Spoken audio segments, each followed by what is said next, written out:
नमस्कार, स्वागत आप सभी का। ग्लोबल अड्डा आप देख रहे हैं और मैं हूं आपके साथ पुनीत मिश्रा।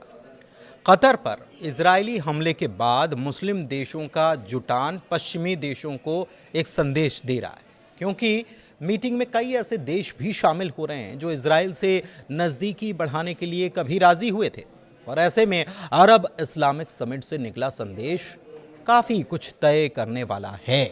दोहा, कतर की राजधानी, जहां से आज से अरब इस्लामिक समिट की शुरुआत हो चुकी है और इसमें 50 से ज़्यादा मुस्लिम मुल्क इकट्ठा हो रहे हैं।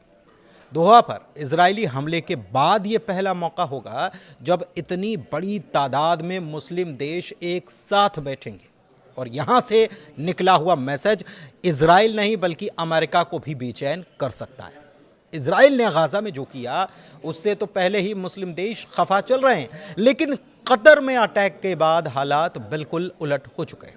दूसरी तरफ यूएन में पाकिस्तान का नाम लेकर जिस तरह से इजराइल ने फटकार लगाई, उससे कई देशों की बेचैनी भी बढ़ चुकी है। कतर पर इजरायली हमले ने अमेरिका का साथ देने वाले खाड़ी अरब देशों को भी एकजुट होने पर यूं कहें कि मजबूर कर दिया है। इससे संयुक्त अरब अमीरात यूएई और इजराइल के रिश्तों में और तनाव बढ़ गया है, जिन्होंने 2020 में आपसी संबंध सामान्य किए थे। किसके जरिए? अब्राहम अकॉर्ड के जरिए।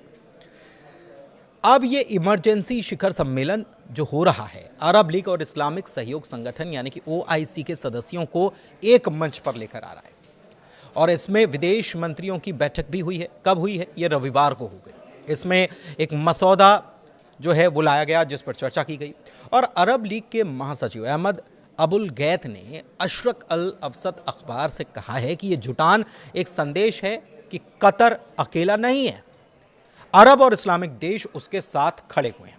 नेतन्याहू का अल्टीमेटम भी इस बीच सामने आया। 9 सितंबर के हमले पर जब मुस्लिम देशों ने इजराइल को घेरना शुरू किया तो बेन्यामिन नेतन्याहू ने साफ कर दिया कि दुश्मन जहां भी छिपे होंगे हम उन पर वार करेंगे ही करेंगे। कतर की सरकार को यह चेतावनी भी दी गई नेतन्याहू की तरफ से कि या तो हमास नेताओं को वहां से निकाल दो या उन्हें न्याय के कटघरे में लेकर आओ, क्योंकि अगर तुम नहीं करोगे तो फिर हम करेंगे। और हमने करा भी।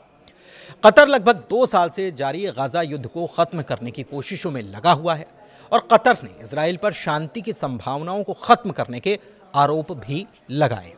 दरअसल कतर में दोहा में जहां पर अटैक किया गया इजराइल की तरफ से, वहां पर हमास के नेता मौजूद थे और हमास के नेता जो मौजूद थे वो बातचीत इस बात को लेकर कर रहे थे कि कैसे भी युद्ध विराम हो जाए और उसमें अगर बंधकों को छोड़ना है, जो अमेरिका की तरफ से प्रस्ताव आया था, वो उस प्रस्ताव पर क्या किया जाए।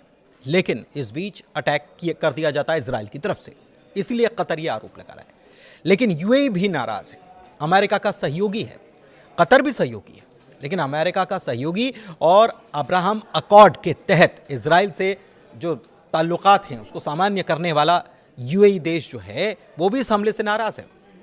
शुक्रवार की बात है, उसने इस मुद्दे पर इजराइल के डिप्टी एम्बेसडर को तलब भी कर लिया था और नेतन्याहू के हालिया बयानों को शत्रुतापूर्ण बताया है। यूएई कह रहा है कि कतर की स्थिरता जो है खाड़ी सहयोग परिषद यानी जीसीसी के सभी सदस्य देशों जिसमें सऊदी अरब भी शामिल है, इसकी सुरक्षा और स्थिरता का अभिन्न हिस्सा है। इधर डोनाल्ड ट्रंप क्या कर रहे हैं?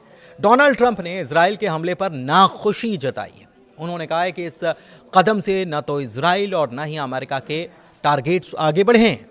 ट्रंप ने कतर को करीबी सहयोगी बताया जो कि शांति लाने की कड़ी कोशिश में लगा हुआ है और यह भी कहा कि हमास को खत्म करना एक सराहनीय लक्ष्य जरूर है।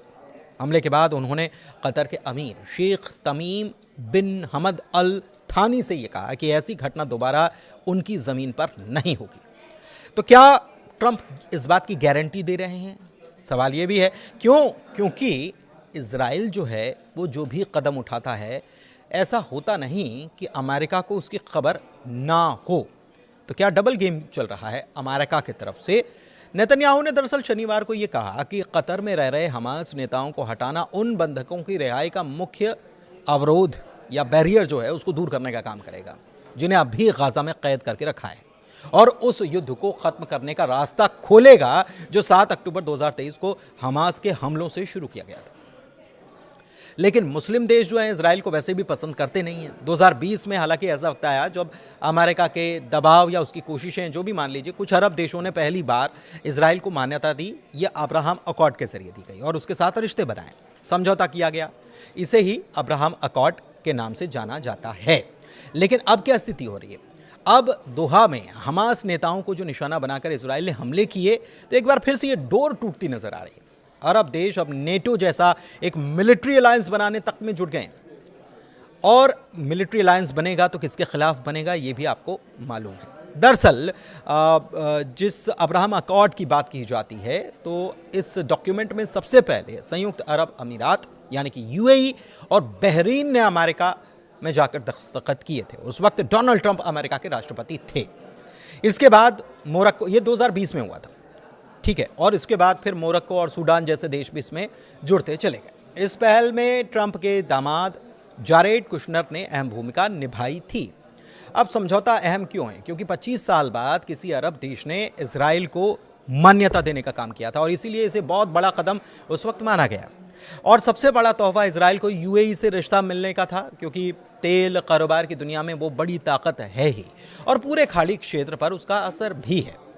और रिश्तों से व्यापार, सुरक्षा, रक्षा, टेक्नोलॉजी के दरवाजे भी खुले हैं इजराइल के लिए।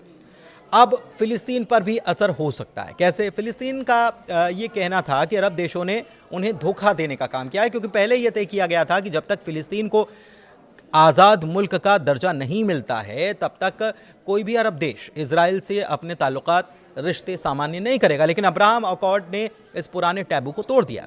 अब अभी हालात कैसे हैं? तो शुरुआत में रिश्ते मजबूत हुए, लेकिन अब हालात बिगड़ने लगे हैं। क्यों बिगड़ने लगे हैं? क्योंकि कतर के दोहा में जो कुछ हुआ उससे हालात बिगड़ रहे हैं। यूएई ने तो चेतावनी दे दी है कि अगर इजराइल वेस्ट बैंक में और ज़मीन कब्जा करके बसाहट बनाएगा तो यह अब्राहम अकॉर्ड की भावना के खिलाफ होगा। 2023 के बाद से गजा वॉर या युद्ध कह लीजिए, हमास इजराइल संघर्ष ने अरब देशों और इजराइल के रिश्तों को और तनावपूर्ण बनाने का काम किया है। लेकिन अमेरिका क्या चाहता है? अमेरिका कोशिश कर रहा है कि सऊदी अरब जैसे बड़े देश भी इस समझौते में शामिल हो जाएं, अब्राहम अकॉर्ड में। लेकिन सऊदी अरब साफ कह चुका है कि जब तक फिलिस्तीन को एक मान्यता प्राप्त राज्य का दर्जा नहीं मिलेगा, तब तक वो इजराइल से रिश्ते सामान्य नहीं करेंगे। फिर भी अमेरिका लगातार इस समझौते में अरब मुल्कों को जोड़ने की कोशिश करता चला आ रहा है। हाल ही में ये भी चर्चा चल रही है कि अजरबैजान और कुछ सेंट्रल एशियाई मुस्लिम देश इसमें शामिल किए जा सकते हैं। लेकिन दूसरी तरफ जो हमने आपको बताया खबर की शुरुआत में कि 50 मुल्कों का जुटान हो रहा है, मुस्लिम मुल्क है, और उनका जुटान हो रहा है, और वो तब हो रहा है जब गजा सिटी पर लगातार अटैक हो रहे हैं। दूसरी तरफ वेस्ट बैंक पर भी ज़मीन पर और बसाहट बनाने की इजराइल की तरफ से कोशिश की जा रही है। और इस बीच स्थितियां जो हैं वो ठीक नहीं कही जा सकती अमेरिका के साथ साथ इजराइल दोनों के लिए, क्योंकि कई सारे मुस्लिम मुल्क अगर एकजुट होते हैं, हालांकि ऐसा नहीं है कि इसके पहले नहीं हुए होंगे, इसके पहले भी कई दफ़ा हुए हैं, और फिलिस्तीन के मुद्दे पर बातें तो बहुत होती हैं, लेकिन उसके बाद क्या होता है ये हम सब देख चुके हैं।